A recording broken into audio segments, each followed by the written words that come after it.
កំឡងយូរហើយតែហេតុដេចលើយមិនទាន់ដល់គូខ្លួននៅកន្លោះយូរហើយតែហេតុដេចលើយមិនទាន់ដល់គូ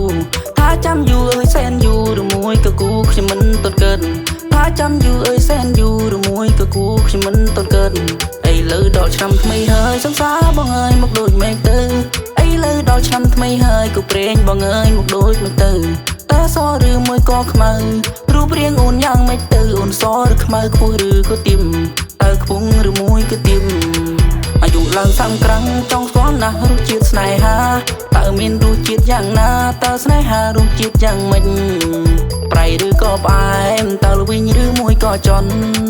បើសិនបានជួបមិនដឹងជាល្អយ៉ាងណា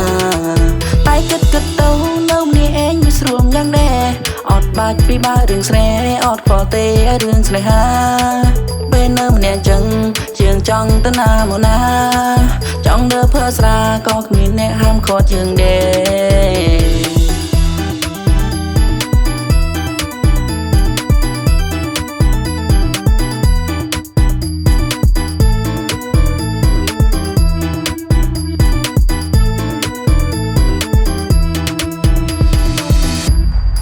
នៅកំឡងយូរហើយតែហេតុដេចលើយមិនទាន់ដល់គូ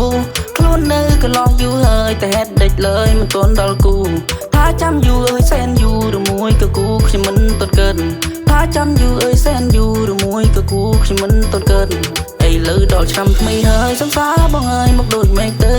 អីលើដល់ឆ្នាំថ្មីហើយក៏ព្រេងបងអើយមកដូចមេឃទៅតើសឬមួយក៏ខ្មៅ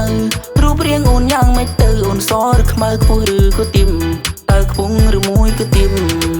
អាយុឡើងសាំក្រាំងចង់ស្គាល់ណាស់រសជាតិស្នេហាតើមានរសជាតិយ៉ាងណាតើស្នេហារសជាតិយ៉ាងម៉េច